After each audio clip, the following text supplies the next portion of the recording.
There's a specific type of person who remembers two completely different worlds, not in theory, but from experience. They remember rewinding VHS tapes before returning them, and they also remember the exact moment they first downloaded an MP3. They didn't grow up fully analog, and they didn't grow up fully digital either. They lived both, right in the middle of becoming who they are, and that creates something psychologically rare. If you were born somewhere between the late 70s and mid-80s, this might explain things about you that never quite made sense. Because in this video, you're going to understand why your mindset feels different from both older and younger generations. And once you see it, you won't be able to unsee it. Psychologists have struggled for years to define this group because they don't fit cleanly into Generation X or Millennials. So researchers gave them a name, Xennials. A microgeneration that sits in the gap between two worlds, and what shaped them is more important than the label itself. Because this wasn't just a generation, it was a very specific moment in history. A moment where the rules of life changed, not slowly, but all at once. To understand this, you have to go back to what life actually felt like before the internet, not just how it worked, but how it felt. You made plans to meet someone at a specific place and time, and then you showed up, or you missed it. There was no texting to say you were late, no way to check where someone was. If you weren't there, you were simply not there. And people remembered that. Reliability wasn't optional. It was part of your identity, something others quietly judged. If you missed a TV show, it was gone. You didn't replay it, you imagined it. And your mistakes, they faded. That embarrassing moment, that awkward phase, it lived in memory, not permanently online. Your brain was allowed to forget, to soften things over time. And psychologically, that matters more than most people realize, because the human mind is designed to rewrite memory, to keep what matters and slowly let go of what doesn't. But then, everything changed. And it didn't change gradually. It happened fast, almost overnight. The internet arrived, mobile phones, Messenger, MySpace. Suddenly, the world you grew up in started disappearing, and a new one replaced it. Here's where it gets interesting, because of when this happened. Neuroscience shows that the brain is still developing into your mid-20s, especially the part responsible for adaptation. That means something very specific happened to Xennials. They hit the digital revolution at exactly the right moment. Old enough to remember the world before, young enough to adapt to the world after. That combination is extremely rare, and it creates something like a psychological dual identity. Older generations often struggle to adapt to technology. Younger generations never had to. But Xennials experienced both realities and learned to navigate between them. You know what it feels like to be completely unreachable for hours, and also to manage multiple conversations at once.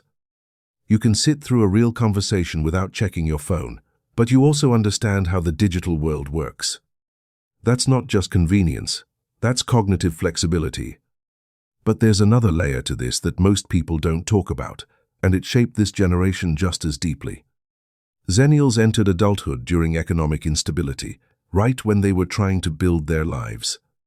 First jobs, first real responsibilities. And then things collapsed, markets crashed, opportunities disappeared. This leaves what psychologists call a scar effect, a kind of imprint on how you see the future. Even when things improve, part of you stays cautious. You plan ahead. You prepare for things to go wrong. Not because you're pessimistic, but because you've seen how quickly things can change.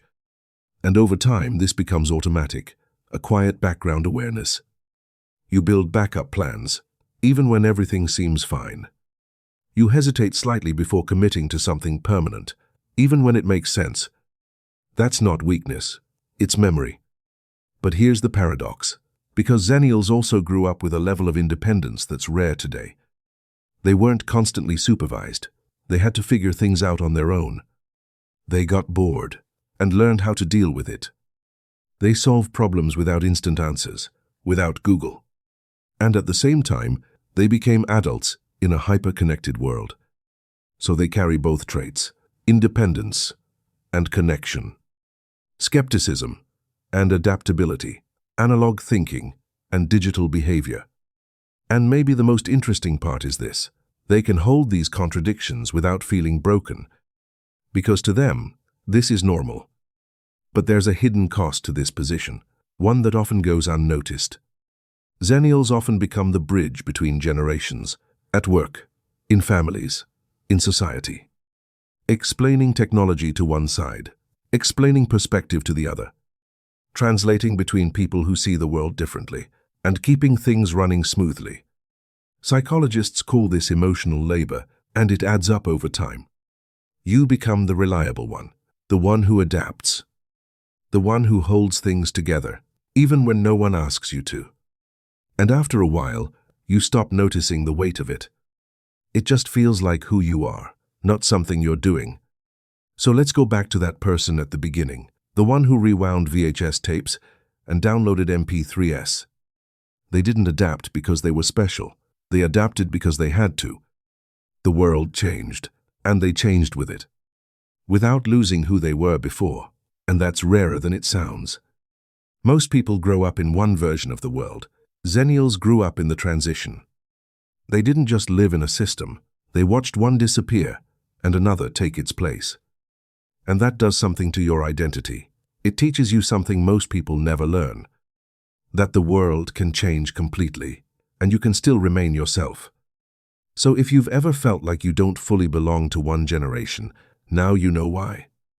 You're not in between by accident. You were shaped there. Now I'm curious about you. Do you feel more connected to the past or the present? Let me know in the comments. Your perspective might resonate with more people than you think. And if this helped you understand something about yourself, share it with someone who might feel the same way. And subscribe to Hidden Psych Lab, because sometimes understanding your mind is the first step to understanding your place in the world.